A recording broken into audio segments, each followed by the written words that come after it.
las habéis enviado estos días por correo electrónico y las que os surjan durante la charla, nos las podéis hacer a través del chat. Intentaremos responderlas todas hoy. En caso de que no nos dé tiempo, las preguntas que queden sin contestar se os enviarán después debidamente contestadas por las neurólogas. Esperamos que sea una jornada productiva y de vuestro interés y que la disfrutéis. Y sin más, os dejo ya con la doctora Ana López Real. Muchas gracias. Muchas gracias, Sonia, por la presentación. A ver, no sé si se me oye bien. ¿Sí? Ahora, mientras monto la presentación. A ver. Lo primero, bueno, pues agradeceros, ¿no? A ti, Sonia, a todos los que formáis parte de la asociación por organizar esta sesión, que yo creo que es muy interesante. Y sobre todo hoy en día, con todos los problemas que surgen por el COVID, poder seguir reuniéndonos, aunque sea de forma virtual, ¿no? Vamos a ver, no sé si me ves. Vale, agradecer a todo el mundo que estéis ahí también en el ordenador, intentando, bueno, pues aprender un poco más de lo que es la enfermedad. A mí me toca hablar de lo que es un tema que creo que es muy interesante. Hoy hay dos temas muy interesantes. El COVID, que va a hablar la doctora Carmen Lema, la compañera, y a mí me toca hablar sobre síntomas invisibles en pacientes con esta enfermedad, ¿no? Que yo creo que son los síntomas muchas veces más incapacitantes e invalidantes y que, bueno, pues se ven menos, ¿no? De ahí lo de síntomas invisibles y quizás están menos reconocidos, pero no por eso son menos importantes. A ver si me deja pasar. A ver. No me deja ahora. Vale. Como todos sabéis, bueno, pues la enfermedad de la esclerosis múltiple es una enfermedad que va a afectar al sistema nervioso central, que es el cerebro y la médula. Y ya de aquí van a partir los nervios a nivel periférico. Si lo vemos al microscopio, la comunicación entre cerebro y médula la hacemos a través de unas células que son las neuronas, que tienen que funcionar bien, ¿no? Si queremos que todo funcione adecuadamente. El problema es que a veces los pacientes con la enfermedad hay una inflamación de la mielina, que es esta proteína que ayuda a que las conexiones funcionen, ¿no? Y entonces, al haber esta inflamación, es cuando se desarrolla la enfermedad.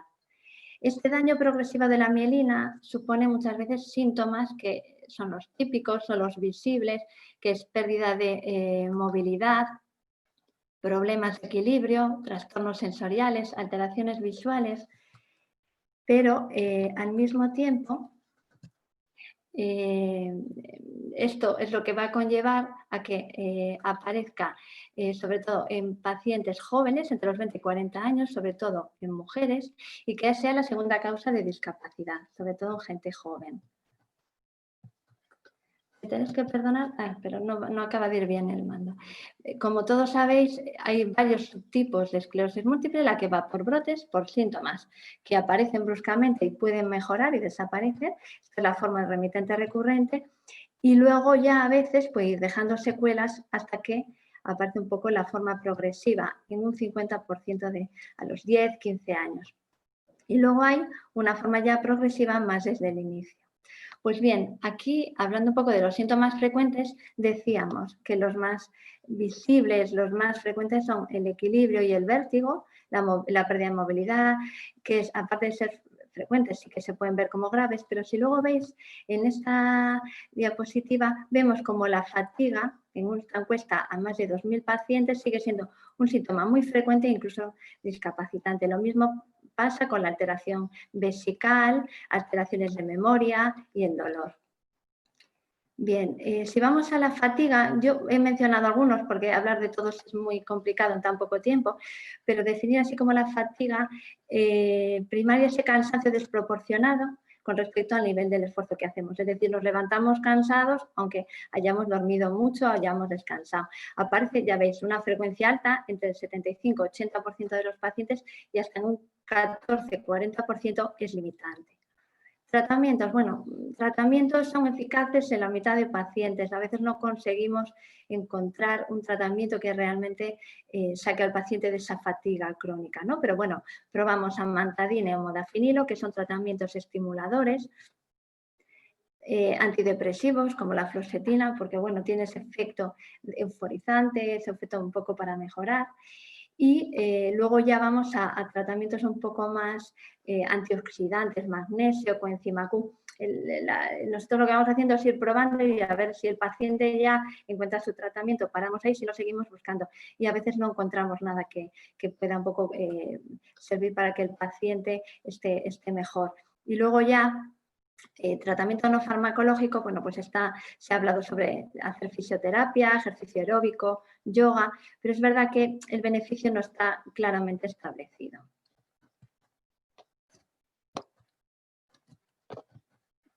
No pasa nada bien. A ver. Bien, otro síntoma es el dolor. El dolor tiene una prevalencia entre el 40 y 80%. Esa intensidad del dolor puede cambiar y variar según la ansiedad, el estrés, la discapacidad, la depresión.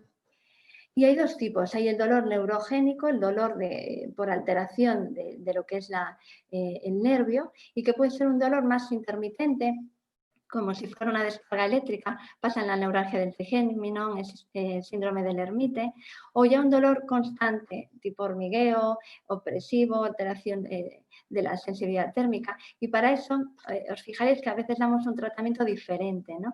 Que suelen ser antiepilépticos que se utilizan para tratamiento del dolor, como la gabapentina, la pregabalina, y también antidepresivos. Luego está el dolor más de tipo muscular o el esquelético, y eso muchas veces tiene que ver con la discapacidad. Es decir, puede ser dolor lumbar, dolor en la pierna, por tener problemas para caminar, que hace que forcemos más una articulación o lo que es la columna, ¿no? Y ahí sí que los tratamientos que hablábamos antes no nos sirven. Tenemos que ir hacia tratamientos analgésicos, hacer ejercicio físico como nadar, yoga, e incluso buscar en algunas ocasiones otras técnicas como utilización de férulas o de ortesis. Sí, un poco otra alteración que a veces, bueno, pues los pacientes yo creo que es muy incapacitante, que es la disfunción vesical, ¿no? Un poco una explicación así un poco por encima. Esta es la vejiga.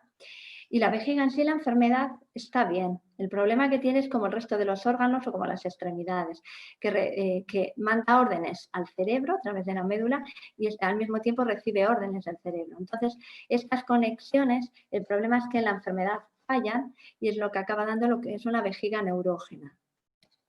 ¿Por qué? Porque puede dar distintos síntomas. En principio, uno de ellos puede ser alterar la función del cierre del esfínter vesical, con lo cual puede dar lugar a un síndrome obstructivo. No sale bien la orina y es lo que algunos lo relacionan, pues me cuesta empezar a orinar, tengo ganas pero no doy empezado, o es un chorro débil o tengo tendencia a retener la orina, ¿no? Otras veces el problema no es tanto en la salida de la orina a través de la vejiga, sino que la orina está muy hiperactiva, es como los reflejos, está como descontrolada. Entonces, a lo mejor da esa sensación de que hay ganas de orinar antes de que la vejiga esté llena. Y es lo que se llama el síndrome irritativo o vejiga hiperrefléxica, ¿no? Entonces, esto es lo que traduce el que muchas veces se tenga ganas de orinar constantemente, acabo de ir a orinar y en menos de una hora vuelvo otra vez, porque está muy hiperactiva. Y tengo que hacerlo rápido, que si no te puede llegar a escapar esa orina, a tener incontinencia. Y luego en otros casos el síndrome mixto, es decir, el fallo está en las dos zonas. ¿Por qué es importante esto? Bueno, pues ahora os lo explicamos, porque el tratamiento va a variar en función de dónde esté el problema. Por eso, cuando remitimos a urología, os hacen estudio de ecografía, os hacen estudio urodinámico, si no he entendido mal, pues un diario miccional, es decir, estudian todo esto para saber un poco qué tipo de problema tenéis y en función de eso ajustar la medicación, de tal manera si era una vejiga hiperactiva, pues es un tipo de tratamiento, si el problema es más del esfínter, pues es otro tratamiento. Sea uno y otro, si hay problemas aún así de vaciado de la orina. Para evitar infecciones se aconseja a veces lo de autocateterismos, ¿no? O colectores conectados a bolsas para intentar facilitar esto. Yo lo que puedo hacer simplemente es consejos, a lo mejor, de cara a que se puede realizar. En estos casos aconseja beber abundantes líquidos, quizá evitarlo en las horas previas del sueño para que no suponga un despertar constante para ir al baño. Realizar, en algunos casos sí que lo recomiendan, en otros no es tan beneficioso o no se consigue mayores cambios, el fortalecer el suelo pélvico con determinados ejercicios. Cuando esto no va bien, el urólogo tiene otras técnicas más especializadas, como son la infiltración de toxina botulínica, que sería la administración, la infiltración de toxina a nivel de la pared de la vejiga, que decíamos sobre todo en esta vejiga hiperactiva, o la neuroestimulación vesical. Bien, es verdad que hablamos mucho del esfínter no diré vesical, pero también puede dar problemas a nivel del esfínter rectal o alteración intestinal, que es lo que veis aquí, el estreñimiento o la incontinencia fecal en algunos casos. Y como es, bueno, los tratamientos son un poco del estreñimiento como medidas higiénico-dietéticas, comer fibra, líquidos, laxantes, enemas. Y lo de la incontinencia fecal realmente también es bastante complicado el manejo y desesperante porque hay poca cosa. Muchas veces lo que aconsejan es tener un horario fijo para ir al baño de tal manera que el cuerpo se acostumbre y que esto nos coja un poco en casa para prepararnos y luego hay el obturador, pero básicamente es complejo el manejo. Luego, alteraciones cognitivas es otro problema que tenemos. A veces físicamente nos podemos encontrar bien, pero los pacientes un poco comentáis ese problema que tenéis en el trabajo, igual para el rendimiento ya no es el mismo, que os cuesta más, pues que sepáis que las alteraciones cognitivas no son tan infrecuentes, pueden aparecer. Lo que pasa es que esto, bueno, es a lo largo de toda la evolución, sobre todo, bueno, pues cuanto más avanzado sí que se puede ver algo más. En el 40-65% de pacientes, muchas veces es, bueno, pues fallos, ¿no? Por esa degeneración axonal y desconexión entre algunas áreas cerebrales. Estas son las alteraciones cognitivas que yo las he querido un poquito mencionar para que sepáis exactamente a qué llamamos problemas cognitivos. Por ejemplo, la atención. La atención en teoría es adecuada, bueno, pues cuando el paciente hace algo automático, lo hace siempre, está muy acostumbrado, pues tiene su rapidez, no tiene sus problemas, o si se focaliza, bueno, voy a hacer esto y me dedico a esto sin prisa, yo lo voy a tal, esa atención focalizada, controlando el tiempo en lo que lo va a hacer el propio paciente, pues no tiene problema. El problema cuando viene, cuando son tareas que requieren más esfuerzo y a lo mejor hay varios estímulos, hay que hacer varias cosas a la vez o hay varias opciones, varios resultados. Entonces ahí cuando empieza a ser un poco más complejo, a lo mejor ahí sí que puede notar mayor problema. Lo mismo lo que se dice de la velocidad del procesamiento. Es decir, va un poco en la colación con lo que decíamos antes, ¿no?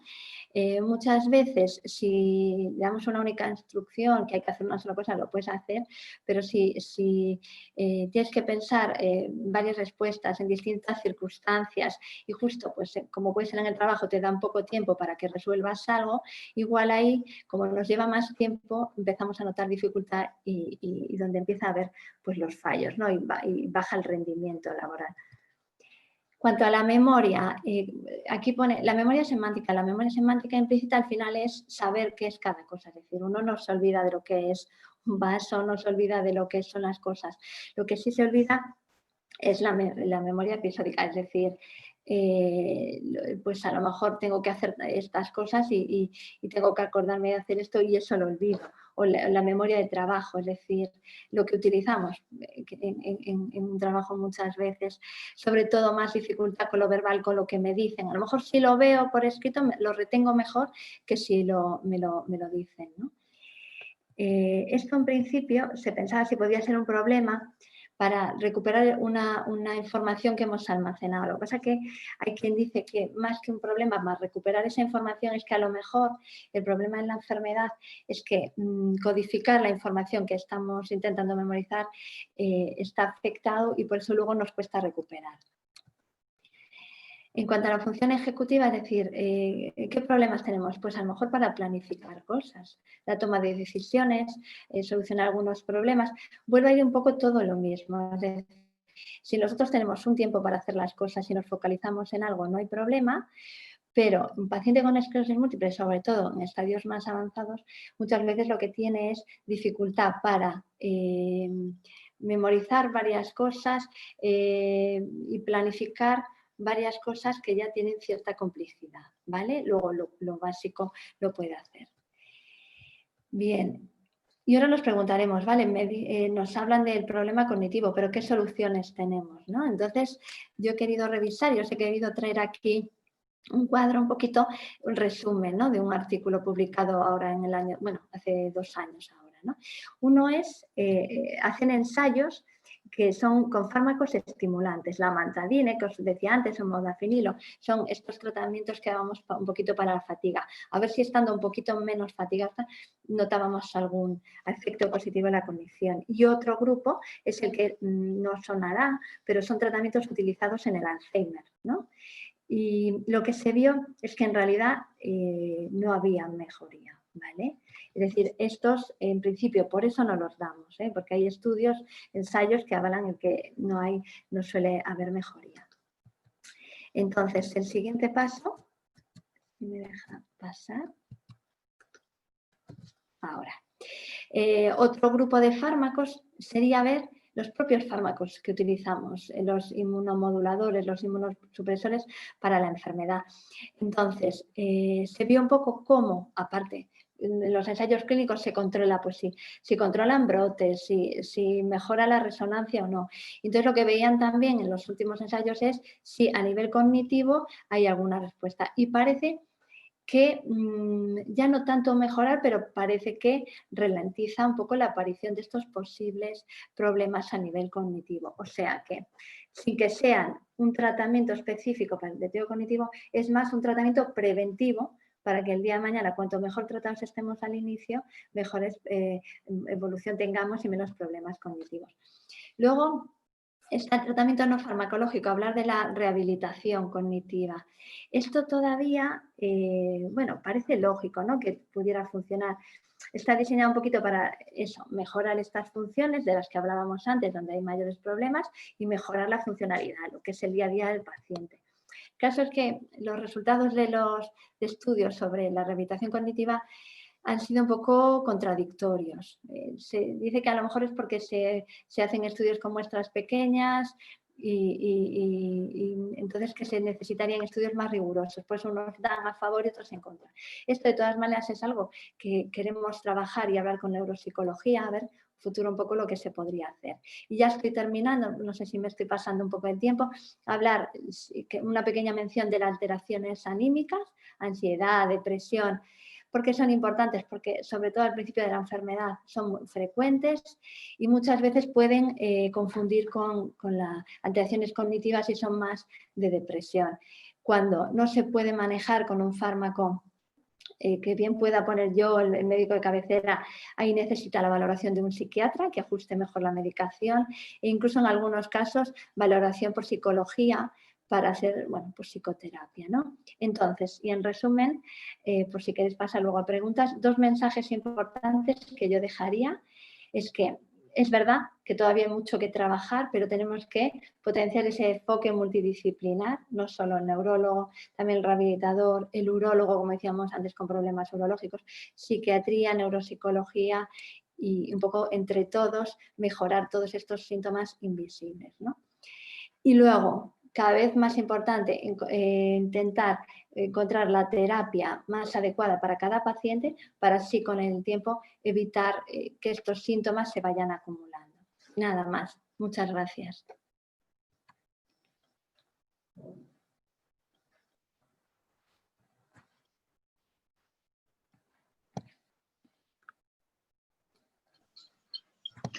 Muchas gracias.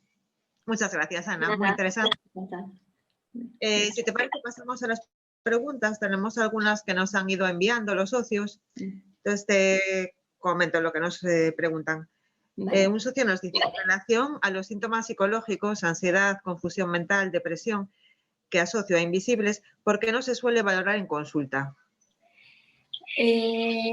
Valorarse se valoran, a lo mejor no con test objetivos. A veces, en algunos casos sí, hay test de ansiedad, hay test de depresión, pero son rellenados por el propio paciente. Entonces, a veces ellos mismos no hace falta que rellenen un test. Yo creo que, al menos yo tengo esa sensación de que lo comentan, de que lo cuentan. Entonces, si hay ansiedad o depresión, yo creo que sí que hay que tratarlo. Si es algo que además, pasado el tiempo, no acaba de ir bien, no acaba, sobre todo al principio, estoy pensando, ¿no? El principio de la enfermedad, que cuesta asumirlo, pues a veces te piden, bueno, yo creo que con el tiempo recuperaré, de momento prefiero esperar, pero si pasa el tiempo y eso no acaba de asumirse, yo sí que considero que es importante. Y de alguna manera se trata, no tanto lo cognitivo, igual quizás es algo que tenemos que mejorar, pero lo que es ansiedad, depresión, que es más estado anímico, yo creo que eso sí que lo tratamos. Y si no, yo animo aquí a todos a que cuando os veamos en la consulta, si no sale el tema, pues que lo saquéis, porque sí que eso es algo principal y que hay que tratarlo. Completamente de acuerdo. Otra pregunta que tenemos es si ha habido mejoras en cuanto al estudio de la enfermedad. Sí, a ver, yo creo que la ventaja que tenemos es que es una enfermedad que, por un lado, por desgracia, ya no es tan infrecuente, pero también tiene esa parte positiva que se están poniendo muchos medios para conocer cada vez más la enfermedad. Entonces yo diría, a nivel de estudios básicos se está haciendo mucho sobre eso, más sobre nuestro sistema inmune, cómo funciona, cómo falla en el paciente con esclerosis múltiple, y eso está permitiendo que se vayan desarrollando nuevos fármacos. Entonces, pronto van a salir nuevos fármacos. Problema quizá es que la enfermedad es muy compleja. Entonces, estamos sacando fármacos para la inflamación, para los brotes, pero quizá a lo mejor para lo que muchos esperan, que es la regeneración, la remilinización o digamos, mejorar cuando ya hay una secuela, eso todavía se está estudiando, pero todavía no tenemos así un fármaco puntero que haya destacado. Y para la secundaria progresiva también hay poco, ¿no? De momento. Hay poco. Hablan ya que va a salir yo creo que este año que viene posiblemente, puedan salir 2 fármacos, pero vuelvo a insistir que no es para todas las formas secundarias progresivas, porque es sobre todo secundarias progresivas que, a pesar de que tienen una clínica un poco progresiva, se solapan con brotes, ¿vale? Yo puedo ir cada vez un poquito peor y de vez en cuando tener un brote. Quizá para eso sí que tengamos estos 2 nuevos fármacos. Lo que vaya poco a poco, lo que es más degenerativo, lo que es más progresivo, sin mediar ahí en nada brotes, eso de momento los fármacos no han demostrado que frenen esa progresión. Luego otra pregunta que tenemos es ¿cuál suele ser el síntoma invisible más frecuente dentro de los enfermos de esclerosis múltiple? Sí, viste, lo que pasa que, bueno, el cuadro ya que fue al principio ya no os acordaréis, pero el que más suelen poner la fatiga, que además la fatiga es muy discapacitante y a veces no tiene nada que ver con el resto de los síntomas. Hay personas, hay pacientes que no tienen ningún problema motor, no tienen ningún problema a otro nivel, pero tienen una fatiga llamativa que a veces le incapacita tanto. Entonces la fatiga yo creo que más, y luego las urinarias y dolor quizás sean esas 3 las que más. Las peores. Y bueno, por último, porque creo que no tenemos ninguna pregunta más así ahora mismo por el chat, es ¿cuál es la coordinación entre los distintos especialistas que intervienen en el tratamiento de la enfermedad? A ver, digamos que, aunque lo puede ser cualquiera, yo creo que el neurólogo es el coordinador de alguna manera. Lo que intentamos hacer en la consulta es preguntar por los distintos problemas, por el problema anímico, que ya digo, si a veces no lo hacemos hay que hacerlo siempre, a nivel anímico, a nivel urológico, si hay problemas urinarios. Entonces, en función de todas estas cosas, bueno, pues si hay un problema a nivel urinario, valoración por urología, eso sería un poco, más que coordinar, dirigir, ¿no? Lo ideal era, bueno, pues coincidir todos más en el tiempo, en una misma consulta, eso ya, no sé, el tiempo lo dirá, intentaremos avanzar hacia ahí, ¿no? Pero igual coordinarlos es más complicado, pero si yo sé que aunque no lo ve hoy, lo ve en un mes el urólogo y lo está haciendo el seguimiento crónico, pues sé que de alguna manera ese paciente está controlado, ¿no? Hay mucho que mejorar, todavía no entiendo, pero bueno, yo creo que la capacidad de poder ir a todas las especialistas si hay un problema, eso sí que lo tenemos. Vale, perfecto. Pues nada, creo que ahora mismo no tenemos ninguna consulta más para ti. Muchas gracias por la charla. A Muy vosotros interesante. y a todos los que estáis ahí escuchando. Gracias. Y nada, vamos a pasar entonces con la doctora Carmen Lema, que Carmen nos va a hablar sobre el COVID-19 y la esclerosis múltiple, un tema que también ahora mismo está muy interesante. Hola, buenas tardes. Bueno, yo también agradecer el poder estar aquí en este foro en el que nos reunimos pues, de vez en cuando y al menos una vez al año para recordar esta enfermedad que es tan científica y tan humana. Muchas gracias por permitirme estar ahí. Vamos allá con un tema de candente actualidad también con el COVID. Vamos a enfocarlo desde la perspectiva de la esclerosis. A ver, que voy a compartir la pantalla y... compartir, a ver si me sale. ¿Se ve? Sí. Se ve ya, ¿no? Vale. Sí. Bueno, pues vamos allá. A ver, los datos disponibles actualmente con evidencia científica son realmente escasos. Eso es lo primero que hay que decir. Hay que ser realistas. Con el COVID llevamos menos de un año y aunque hay un montón de laboratorios en todo el mundo haciendo estudios de investigación, tanto en conocer mejor la biología básica del virus, el funcionamiento de la enfermedad, la fisiopatología, como los tratamientos o la vacuna, realmente tenemos pocos datos y en particular la relación de la infección de COVID en pacientes diagnosticados de esclerosis múltiple, información veraz y escasa, pero vamos a tratar de, dentro de lo que hay, lo que podemos ir iluminando para saber lo que tenemos. A ver, aquí se me descuadró la diapositiva, pero yo creo que se puede leer razonablemente. Es un coronavirus, vamos a enfocar al enemigo. Es un beta coronavirus, son muy prevalentes, constituyen una familia donde constituyen el 20-30% de los casos de resfriado común, aunque algunos tienen otra sintomatología. Es un virus ARN que se supone con una alta diversidad genética y con una alta capacidad de combinación. La vía de entrada en las células de los alveolos pulmonares es por la unión a una proteína, la ECA tipo 2. Este comentario lo hago específicamente porque hay un tipo de antihipertensivos que son los IECA, pero que se unen a la 1. En principio, tranquilidad que los pacientes que tengan también hipertensión y estén con este tipo de fármacos pueden estar tranquilos. La respuesta inmunológica ante el COVID destruye las células alveolares, libera citoquinas y produce una linfopenia, o sea, un déficit de linfocitos, que son un tipo de glóbulos blancos. Estos son un tipo, sobre todo los T8. Se postula que la hiperinflamación sistémica que produce tiene 3 fases, que serían la fase de infección, la afectación pulmonar, con o sin hipoxia, y una inflamación sistémica en esa tercera fase. Uy, se me han desajustado un montón. Bueno.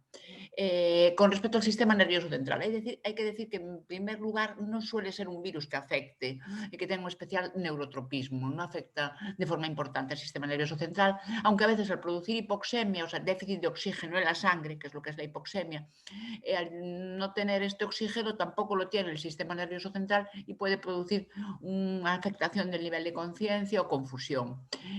En algunos otros coronavirus, no en el COVID, sí que se han descrito algunos casos de encefalitis e incluso de desmielinización. Dentro de la afectación que podría tener de proximidad directa con el sistema nervioso central son los síntomas de anosmia y disgeusia. La anosmia es la afectación del olfato y la disgeusia la afectación del gusto por alteración en la zona orofaríngea, y puede también un poquito afectar a la respiración automática y producir dificultad de ventilación. Técnicamente, podemos decir que en la teoría de la biología podrían producir encefalitis o cuadros parainfecciosos, pero realmente, afortunadamente, son graves. La mayor parte de los casos, como bien sabéis y estamos en estos momentos viendo en la opinión pública, son casos de infección respiratoria leve, prácticamente el 80% de los casos. Luego hay un porcentaje también de neumonías atípicas y un pequeño porcentaje de pacientes, afortunadamente muy pocos. Los datos son variables, muy aventurado decir, pero posiblemente no mucho más allá de una cifra en torno al 5%, que tienen las formas especialmente graves, las con riesgo de mortalidad, son los pacientes de UCI con hiperinflamaciones sistémicas complejas. Un paciente grave. Los factores de gravedad para el COVID serían la edad, mayor de 65 años, y una serie de datos analíticos que conviene recordar porque a veces tienen implicación con los datos analíticos que seguimos en nuestros pacientes. Es importante que no tengan déficit de linfocitos. Los linfocitos por debajo de 1000 son un dato de gravedad. También el tener la albúmina, las proteínas bajas en sangre, el tener una proteína C reactiva alta o los dímeros. Y, por supuesto, también es un dato de gravedad cuando hay la infección, la presencia de infiltrados pulmonares, la neumonía, sobre todo mayor del 50% de cada campo. Datos de comorbilidades, es decir, otras enfermedades que tenga el paciente que pueden aumentar el riesgo de mal pronóstico en una infección COVID, serían el ser diabético, el tener una enfermedad pulmonar de base, el poder tener una enfermedad cardiovascular de base, el ser hipertenso, el tener un cáncer activo o haberlo padecido en algún momento, el tener inmunosupresión, y aquí es donde podemos estar nosotros, no tanto como inmunosupresión, sino por la inmunomodulación que se puede producir en los tratamientos con la esclerosis y que vamos a profundizar ahora. Y la edad mayor de 60 años. Se me despistó poner un dato que también se está hablando, la obesidad es un factor de mal pronóstico y de gravedad en los pacientes con infección COVID. El COVID aumenta los reactantes de fase aguda que llamamos técnicamente, que son en realidad marcadores de inflamación. Es la proteína C reactiva. Tiene las mismas siglas que la PCR, pero es otra cosa. Esto es la proteína C reactiva. Y eso parece correlacionarse con la gravedad y con el pronóstico. No se ha demostrado que algunos de los fármacos inmunomoduladores, de la terapia modificadora de enfermedad en esclerosis múltiple, se relacione con una menor respuesta inflamatoria sistémica o con una disminución de la proteína C reactiva. Lo digo porque se ha hablado un poco de que si podría haber una cierta protección de los inmunomoduladores en las respuestas de inflamación sistémica. No tenemos en estos momentos datos taxativos. Y bueno, casi parece que estoy diciendo lo que no hay, pero me parece que es importante ser claros en estas cosas. No hay tampoco estudios sobre los parámetros de respuesta inflamatoria en pacientes con esclerosis múltiple y terapia modificadora de la enfermedad durante una infección COVID en los pacientes que lo han tenido. No tenemos datos de qué es lo normal o anormal. El COVID, como digo, la gravedad en ese pequeño porcentaje de casos en los que puede ser realmente un problema de riesgo de morbimortalidad, puede inducir una respuesta inflamatoria e inmunitaria, digamos, excesiva, y no se puede excluir que el tratamiento, aquí es donde tenemos una ventanita abierta a la esperanza, que como digo, no está demostrado, pero podría, desde un punto de vista teórico, decirse que si estamos tomando un tratamiento que modula la inmunidad, podría tener un cierto factor entre comillas, protector, dicho así con la boca pequeña, en el caso de una infección. No está descartado ni demostrado, pero puede hacerse una argumentación teórica. Yo creo que en el futuro, en unos meses, tendremos una respuesta clara a esto. Y vamos a recordar un poco para los pacientes que están a tratamiento con cada fármaco, qué nos puede influir eso con respecto al COVID. Recordamos los más antiguos, vamos con el interferón. El mecanismo de acción es una respuesta antiviral, o sea, el interferón es un antivírico. En los datos que tenemos, que ya son de muchos años, hay ausencia de aumento de infecciones virales en pacientes con tratamiento con interferón a largo plazo. En ese sentido, en cuanto a la efectividad también antivírica, tiene una menor efectividad el beta-1A frente al beta-1B, o sea, sería un poquito más antivírico el beta-1B. Hay una constatación bueno, de la relación con la función pulmonar en los casos de MERS, que los casos de MERS eran los que popularmente se conocían como las gripes asiáticas, que fue hace unos años un problema, pero que se ha quedado ahí resuelto. Lo que pasa es que el virus es un virus parecido al COVID y por eso esos datos a veces se comparan. Actualmente hay ensayos de combinación, estudios de combinación de interferones con antivíricos para el tratamiento del MERS o el COVID. Están en fase de ensayo, pero bueno, digamos que en principio no es un fármaco que pueda complicarnos las cosas frente a un COVID. El glatirámero es un polipéptido sistémico y actúa en las células inflamatorias que modulan la respuesta. En estos momentos, disculpad porque se me han desajustado completamente las diapositivas, qué desastre, pido disculpas. Hay una ausencia de aumento significativo de infecciones virales en pacientes con tratamiento con glatirámero, o sea que se puede estar relativamente tranquilo. Los datos que tenemos del interferón y el glatirámero con respecto a otras infecciones víricas son ya de muchos años y son datos robustos. robustos. O sea, en principio no predispone negativamente a un mayor riesgo de infecciones víricas graves. Vamos con los nuevos. Aquí hay un poquito más de miga. La teriflunomida, un fármaco oral, como sabéis, de primera línea, es un antiinflamatorio que inhibe una enzima para los ácidos nucleicos, que son, bueno, pues donde están los genes en el núcleo. Tiene un efecto que puede ser un potencial antiviral. Bloquea la producción de los linfocitos y reduce su número, pero al reducir su número puede producir linfoneutropenia y ahí sí que puede haber un poquito de riesgo. Entonces debe vigilarse especialmente el hecho de que pueda haber una infección, una predisposición a una infección en pacientes que tengan los neutrófilos o los linfocitos bajos, que son dos modalidades de glóbulos blancos. Tampoco se ha observado en estudios a largo plazo un aumento de infecciones graves, pero sí que hay algunos casos de pacientes tratados con teriflunomida que pueden tener enfermedad pulmonar intersticial, incluso en forma aguda, y puede ser una clínica similar al COVID sin serlo. Por comentarlo ahí, estos casos son raros, pero que sepáis que existen. Con respecto a la metabolización, se metabolizan en el citocromo P, que es una parte de la célula que nos importa a los médicos, pero que no hay por qué saberse, pero no tiene interacciones con los antivíricos en cuanto a su metabolización, es decir, que se podría tomar teriflunomida y si fuese necesario un antivírico, actúa bien, no afecta en su metabolización. En los pacientes que tuviesen una infección COVID grave, o una infección vírica grave, pero aquí estamos con el COVID, sí que se puede demorar posiblemente el inicio del tratamiento ante este fármaco o incluso suspender el iniciado. La teriflunomida tiene una posibilidad, mediante la resincolestiramina, que es otro producto farmacológico, de excreción acelerada. Con respecto a los pacientes que puedan infectarse por COVID y estar tomando la teri, ¿qué hacemos? Con síntomas leves y sin linfopenia, o sea, con los linfocitos en rango, en principio se podría considerar el mantener la teriflunomida. Aunque con la neutropenia, o sea, con los neutrófilos bajos, sí que se aconseja su suspensión, incluso en casos de infección leve. En casos de infección grave sí que habría que suspenderlo transitoriamente y posiblemente, como decía antes, la excreción acelerada, el favorecer el eliminarlo para que no tuviese un efecto, digamos, limitante de la inmunidad. Vamos de uno en uno. El dimetilfumarato también es un antiinflamatorio. Bueno, aquí recordar simplemente que actúa en el factor nuclear del eritroides. Eso así una palabreja, un palabro para que quede ahí simplemente. Reduce los linfocitos de memoria y regula las citoquinas proinflamatorias, o sea, baja la inflamación.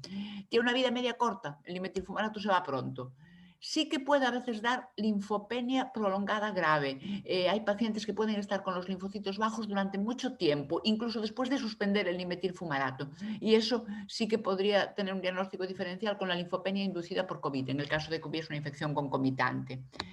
También, como sabéis, hay algún caso de leucoencefalopatía multifocal progresiva en casos de linfocitos bajos en pacientes con dimetilfumarato, pero con el dimetilfumarato no hay incremento de infecciones graves en comparación con placebo, o sea que en principio tranquilidad, no habría una predisposición especial. Como pasaba con la teris, si hay una infección grave se puede demorar el inicio del tratamiento, incluso suspender el iniciado. Y con síntomas leves y los linfocitos en rango se puede mantener. Con los neutrófilos no, se aconseja, aunque sea leve, si los neutrófilos están bajos, o sea, con una neutropenia, suspenderlo. El fingolimod. El fingolimod actúa de otra manera. Lo que produce es que secuestra a las células inflamatorias, a los linfocitos en los ganglios. Tiene un efecto antivírico. Disminuye la inflamación, pero, digamos, se vuelve luego a recuperar. Ojo, porque tiene una capacidad de disminuir la nueva inmunidad frente a neoantígenos y ahí podría a lo mejor sí que ser un peligro frente a una infección COVID. Hay ensayos clínicos, de todas formas, ojo, porque el aumento de riesgo de infecciones en pacientes que toman fingolimod es sobre todo de virus DNA y el COVID es RNA. O sea que en principio no va con este, pero también hay que tener una cierta precaución. Hay ensayos clínicos en COVID, en pacientes con infección COVID, para evaluar la potencial disminución de la formación de membrana hialina a través de este tipo de fármacos. O sea que se está buscando a ver si hasta puede ser beneficioso. En las infecciones graves, las que producen hospitalización, un COVID hospitalizado, habría que suspender este tratamiento y tener en consideración un poquito cada caso particular. La cladribina no tiene una linfopenia importante, afecta a los linfocitos, los altera, pero no los baja en número. Preserva bastante bien los linfocitos, las células blancas que actúan en la defensa inmunitaria, a veces durante bastante tiempo. No se han descrito tampoco aumentos significativos de infecciones víricas en los pacientes que tienen que a pesar de tomar cladribina, ese pequeño porcentaje de pacientes que sí que le bajan los linfocitos. Aunque ya que os digo que es raro, pero incluso en los que tuviesen los linfocitos bajos no hay aumento significativo de infecciones. Cuando hubiese una infección activa, leve o grave de COVID, ahí está contraindicada la cladribina, habría que suspenderla. Y el riesgo de infecciones víricas es mayor cuando los linfocitos son por debajo de 800, están por debajo de 800 en los casos de pacientes que tomen este tratamiento. Sería así un poquito el elemento que tenemos. El natalizumab es un fármaco que afecta a la migración de linfocitos hacia el sistema nervioso, eso vamos a pasarlo a buena pluma, pero bueno, no afecta mucho los recuentos celulares en sangre periférica. Reduce sí que los linfocitos, como digo, este tipo de glóbulos blancos en el líquido cefalorraquídeo, permitiendo ahí una posible puerta de entrada de infecciones. Y sí que aquí hay infecciones oportunistas graves, el MP, meningoencefalitis, sobre todo con virus derivados de herpes. Aunque el COVID es un virus RNA, los herpes son de otro tipo de RNA, este fármaco sí que hay que tener cautela con él. Aunque no tiene un especial neurotropismo, ante un caso de infección COVID habría que plantear, con infección activa, habría que suspender el natalizumab, y en casos de pacientes de riesgo o pacientes con un potencial riesgo de exposición, habría que plantear la modificación de los tiempos de infusión. Normalmente los tiempos de infusión son cada 4 semanas, los pacientes que los estáis recibiendo lo sabéis, se podrían prolongar cada 6, un poco en pacientes que tuviesen un riesgo de exposición al COVID. Vamos con el ocrelizumab, que es un fármaco relativamente nuevo, es un anticuerpo monoclonal dirigido a los linfocitos B que se los carga, vamos, aquí sí que baja, produce una depleción importante. Aquí en los ensayos clínicos se han descrito infecciones, en torno a un 75%, fundamentalmente infecciones de orina, nasofaringes, aunque también de vías respiratorias altas. El 75% decimos de infecciones, dentro de las cuales solo serían graves en los casos de pacientes con formas remitentes recidivantes el 1% y en las formas de esclerosis múltiple primaria progresiva un 6%. Disminuye también las inmunoglobulinas, que son moléculas que nos ayudan a las defensas, y esta disminución, aunque no parece afectar al riesgo de infecciones oportunistas, pues hay que tenerlo en cuenta. El ocrelizumab sí que se asocia a que baja, es un fármaco potente, baja los neutrófilos en sangre, produce neutropenia y eso podría aumentar el riesgo de infecciones tipo COVID, y también puede disminuir la respuesta. La respuesta frente a los virus herpes está mucho más estudiada que frente a otras modalidades de virus en todos los pacientes que reciben tratamiento con los fármacos modificadores de la enfermedad. Por eso hacemos mucha referencia a los virus herpes, porque los tenemos más estudiados, que a veces también lo que se estudia, claro, se sabe. Seguimos, el alentuzumab es un anticuerpo no monoclonal, también produce una destrucción linfocitaria severa. Este es un fármaco importante, es un fármaco muy potente que afecta a los linfocitos, que los rebaja notablemente, y las células, las NK es unas siglas, natural killer, son unas células de defensa también importantes. Tardan en recuperarse las cifras de linfocitos, por lo tanto, los pacientes que hubieran tomado un ciclo de alentuzumab tienen un poco más de riesgo en cuanto a que las defensas están un poquito más bajas. Incluso la respuesta NAIF, eso como a productos de nuevo, antígenos de nuevo, puede durante bastantes meses permanecer alterada. Se han observado infecciones importantes durante los 30 primeros días de tratamiento, pueden reactivar virus de herpes, citomegalovirus, virus de Epstein-Barr, virus del papiloma. O sea, este es un fármaco potente que afecta a las defensas y que puede favorecer el riesgo de infección vírica.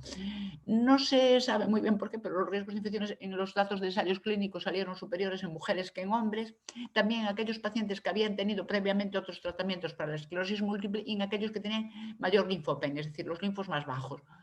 Los pacientes, por tanto, de esclerosis que hubieran recibido un ciclo, los dos recientemente de alentuzumab, son pacientes con los que hay que tener una extremada precaución de cara a una posible infección COVID. Ay, Dios mío, se me desmodificó todo esto. Bueno, ¿qué hacemos disculpad la torpeza con las diapositivas, que estoy realmente abrayada. Luego lo solventamos hablando. ¿Qué hacemos con respecto a los tratamientos? Hay que individualizar cada cosa. En principio, los pacientes que están con cursos de tratamiento diferentes, como decíamos antes, por ejemplo, en el natalizumab, en pacientes de riesgo, es decir, con una edad un poquito alta, que tuviesen alguna comorbilidad, que fuesen además diabéticos, enfermedades cardíacas o respiratorias, se podía plantear el aumentar los tiempos de infusión. En función de los riesgos de exposición, en algún caso se podría plantear el demorar el momento también de la infusión, por ejemplo, en el ocrelizumab o en la cladribina, en los que son esporádicos. En los que son de toma diaria, o sea, en el fingolimod, en la teriflunomida, en el dimetilfumato, en principio no está indicado hacer nada, o sea, seguimos tomando el fármaco. Sí que hay que tomar las medidas de enfermedad crónica. El paciente con esclerosis múltiple es un enfermo crónico y luego vamos a hablarlo en ese sentido. Los inicios de tratamiento, sobre todo en variantes progresivas, según edad y perfil de morbilidad, sí que se puede demorar el inicio de los tratamientos, sobre todo si son tratamientos de segunda, tercera línea.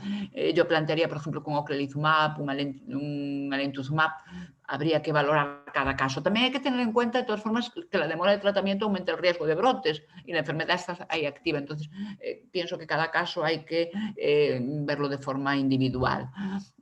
La linfopenia o neutropenia, como decíamos, asociada a los tratamientos modificadores de la enfermedad, pueden empeorar el pronóstico en cualquier grado de infección COVID, tanto la leve como la grave.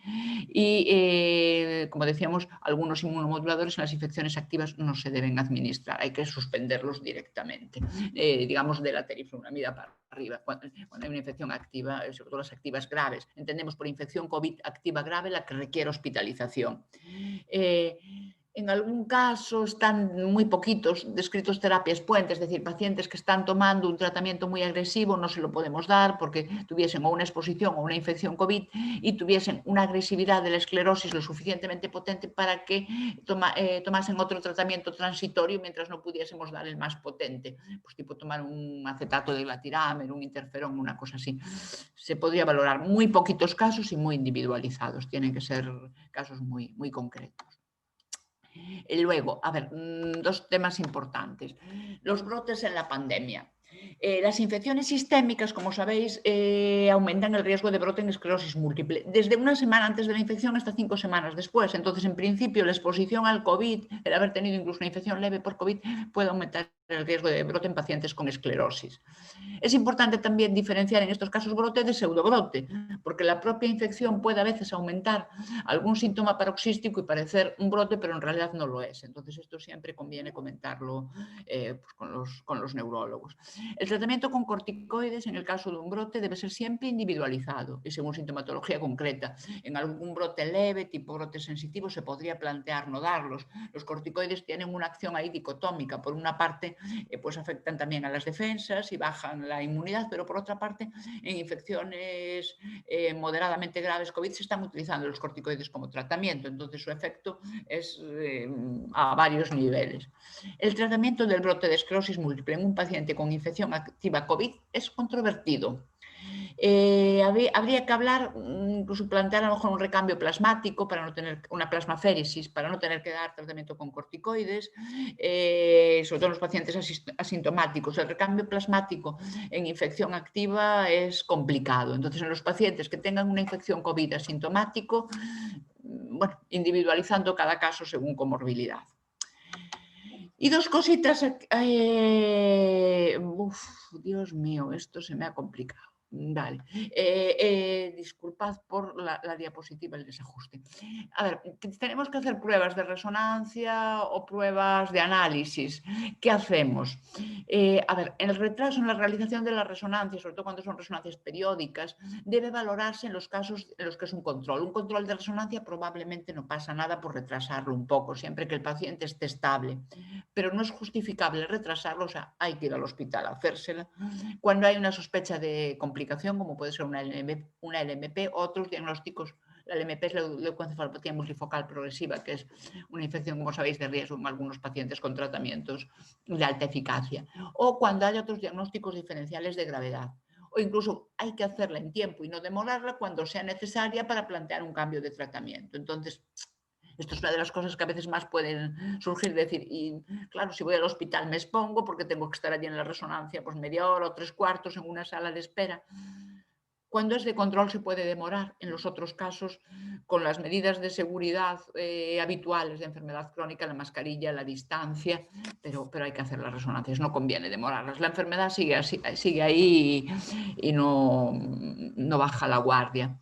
Los estudios analíticos de supervisión del tratamiento para valorar el riesgo de inmunodepresión o los efectos adversos de entidad, siempre en cada caso individualizado, pero yo soy partidaria de mantenerlos en la medida de lo posible. También hay una alternativa en momentos de riesgo, por ejemplo, cuando haya un brote en la ciudad donde esté viviendo el paciente tiene que hacer el análisis, y es la extracción a domicilio, que tiene menos riesgo que ir a hacérsela al centro de salud. Entonces, hay alternativas, pero no conviene demorarla. En algunos controles muy estables se podría demorar, pero como digo, casos individualizados. Yo en la mayoría soy partidaria de mantenerlos porque aparte nos da datos del estado inmunológico del paciente y si luego hubiese una complicación o una exposición a COVID tenemos datos actualizados. Esto era un poquito lo que quería comentar. Sí que tenía interés en extremar el mantener la precaución del... A ver, los pacientes con esclerosis son pacientes con una enfermedad crónica. En la medida de lo posible, recomendar evitar exposición, es decir, salir a la calle solo en los casos necesarios, evitar visitas o reuniones multitudinarias, porque no es posible a veces saber con certeza qué individuos han estado en contacto con el virus.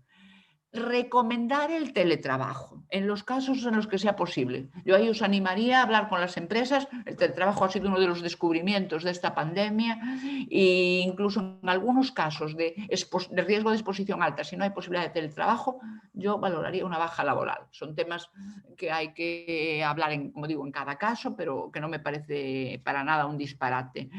Extremar también las medidas de precaución con los miembros de la unidad familiar. Si tenéis niños pequeños que están yendo al colegio, cuidado, ser muy exhaustivos en las medidas de higiene en la calle y al volver a casa. Si hay familiares infectados, limitar el contacto, lejos, fuera.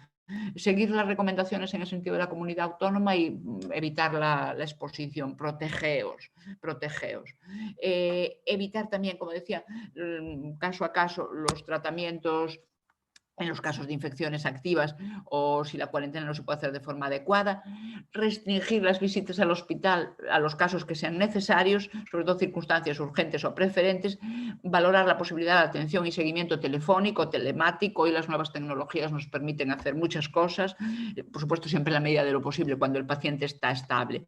De tener que ir al hospital, si puede ir el paciente solo, mejor que vaya acompañado y si necesita acompañante con una sola persona menor de 60 años a ser posible. Recomendarle en los accesos al hospital siempre mascarilla, extremar el cuidado, ser muy puntuales con los horarios para estar el menor tiempo posible en la sala de espera y cuando precisan atención presencial, que los facultativos y el personal sanitario que les tenemos que atender, por supuesto, seamos también escrupulosos con las medidas de prevención del uso de mascarilla, el lavado de manos, etcétera. Si hay sintomatología leve, siempre avisar. Se recomienda rápidamente acudir a urgencias o al teléfono COVID. No dejéis pasar, aunque no haya fiebre. Si uno está tomando un tratamiento modulador de la enfermedad y tiene mal estado general, tiene dificultad respiratoria, tiene tos, avisad, no esperéis.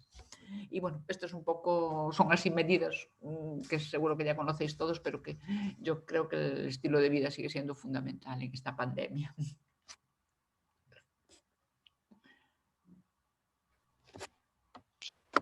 Muchísimas gracias, Carmen. La verdad es que la charla muy interesante. Te comento algunas preguntas que han llegado durante estos... Mira, me preguntan, ¿las personas con esclerosis múltiple que estén con tratamiento podrán ponerse la vacuna del COVID? En concreto preguntan por los que tienen el ocrelizumab. A ver, no tenemos aún todos los datos con respecto a cuándo va a salir la vacuna, las indicaciones y contraindicaciones. En principio, como enfermedad crónica tendría indicación, porque la esclerosis múltiple es una enfermedad crónica. Habrá que estar al tanto de cuándo salga, porque el ocrelizumab es un fármaco de alta eficacia y ya sabéis que hoy por hoy tiene unos tiempos de demora, que no se puede poner una semana, no se pueden poner vacunas ni unas semanas antes ni unas semanas después de la infusión de ocrelizumab. Entonces, cuando salga la vacuna COVID, nos tendrán que decir cómo manejamos esos tiempos y a lo mejor hay que también modificar, como decía antes, los tiempos de infusión para poder ajustar las cosas. En principio, el paciente con esclerosis es paciente como enfermedad crónica de indicación de vacuna. El tema es los tiempos y los datos concretos. Luego nos preguntan también si las personas con esclerosis múltiple tienen un riesgo mayor en caso de contagio de COVID, de que la afectación sea más grave que una persona sin esta enfermedad. A ver, datos, como decía al principio, no tenemos muchos datos porque el recorrido temporal es corto. Yo diría que por enfermedad crónica en principio son pacientes de riesgo y al estar tomando un tratamiento inmunomodulador son potenciales pacientes de riesgo. Lo que pasa es que hay mucha individualización. Hay pacientes que a pesar de tomar un tratamiento inmunomodulador su situación inmunológica es plenamente competente y otros, como decía, que pueden tener los linfocitos bajos, los neutrófilos bajos, que tendrían mayor riesgo. Pero en principio son población de riesgo, así dicho de forma general, sí. Sobre todo, yo insisto mucho en las medidas generales, el tema del teletrabajo, el tema de los acompañantes, el tema de las familias, eso es importantísimo. Os pido que seáis muy exquisitos en eso. Yo personalmente tengo una batalla en favor del teletrabajo en estos casos porque me parece que es muy importante. Las tecnologías permiten muchas cosas y a veces las empresas son reticentes a esto y protegeos. No dejaré de insistiros en eso. Sí, estoy completamente de acuerdo con todo eso. Y en pacientes con inmunosupresores, en caso de contagio, tendrían un peor pronóstico que una persona que no esté inmunodeprimida. A ver, en principio podrían tener un peor pronóstico porque es que las defensas están como más lentas, menos capacitadas. ¿Hay algún dato ahí? A ver, la inmunomodulación que se hace en la esclerosis múltiple no es tan potente como una inmunosupresión que puede haber, por ejemplo, en pacientes trasplantados. Es de menos nivel. Y hay cosas que aún no conocemos. Como decía al principio, por ejemplo, el interferón, que es un inmunomodulador, es también un antivírico. Lo que pasa es que llevamos tan poco tiempo con el COVID, insisto, aunque haya un montón de laboratorios en todo el mundo que estén investigando, que no sabemos si puede tener, hay una hipótesis teórica de que como se descubrió inicialmente el interferón como un antivírico y algún otro fármaco inmunomodulador también puede tener ese efecto, hablábamos antes de la TERI en algún estudio, podría tener un efecto protector, entre comillas. No está, en estos momentos no está avalado por los datos científicos que tenemos. Pero bueno, a ver dentro de un tiempo lo que sabemos. De todas formas, la experiencia que estamos viendo los pacientes que llevamos, los neurólogos que llevamos a pacientes con esclerosis, es que los pacientes que se han afectado no han salido mal parados. Os quiero dar ahí también un mensaje de esperanza. Afortunadamente, las cosas hasta el momento, bueno, tenemos que seguir cruzando los dedos, pero van viniendo de cara, van viniendo de cara. Y luego otra consulta, en un tratamiento como podría ser el ocrelizumab, ¿cuánto tarda el cuerpo desde que se administra en entrar en un periodo de inmunosupresión? ¿Y cuánto duraría esa inmunosupresión? Muy poquito, es de acción rápida y puede durar hasta 6 meses. El problema es que estos fármacos con infusiones prolongadas dura tiempo, tarda en eliminarse, entonces la inmunomodulación dura. De hecho, el ocrelizumab se pone cada 6 meses porque está actuando durante ese periodo de tiempo. Es como le pasa con el alentuzumab que decíamos antes, que las cifras de linfocitos y de datos de competencia inmunológica tardan casi un año en recuperarse. En el ocre en torno a unos 6 meses, variando según cada paciente y sus datos de su metabolismo basal, pero dura, en principio dura, sí, prolongado. Una vez que está dentro no se puede quitar. Bueno, nos acaban de hacer una pregunta por el chat, que es ¿cómo diferenciar los síntomas de la esclerosis múltiple frente a los del COVID? A ver, en principio los síntomas del COVID serían fiebre, tos, fatiga o disnea, ¿no? Son datos como de infección. en principio no debieran de ser datos en relación con la esclerosis, que es más un déficit, como sabéis, un déficit neurológico, ¿no? Sí que hay cosas peculiares, porque a veces uno puede estar, hay pacientes sin fiebre, hay casos asintomáticos o muy paucisintomáticos, con una sintomatología muy flu del COVID, y podría ahí haber una duda con síntomas de la esclerosis. Como comentaba antes la doctora López Real, aquí la fatiga es muy prevalente. Hay pacientes con COVID que casi su único síntoma es la fatiga, el cansancio. Entonces, yo siempre insistiría, ante cualquier duda, llamad personal sanitario y estudios médicos. O sea, que no quede la duda en casa, por favor, es importante, es importante. Pues muchísimas gracias. Ahora mismo no tenemos más preguntas, ¿no? Nada. Llevamos ya, bueno, que vamos a cerrar. Muchísimas gracias a todos los asistentes. Esperamos que la charla os haya gustado, que haya sido de vuestro interés. Agradecer a las neurólogas su colaboración con nosotros, porque sin ellas no habría sido posible estas jornadas. Gracias por estar disponibles.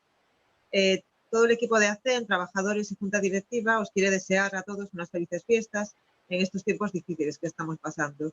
Y recordaros que estamos aquí para todo lo que necesitéis. Y nada más, sin más, me despido de vosotros deseándoos un muy feliz 2021. Bueno, Gracias. feliz Navidad, principalmente. Feliz 21, que el 21 venga bien para todos. Felices fiestas a todos. Gracias. Buena entrada de año. Muchas gracias. Hasta luego. Feliz año. Feliz año.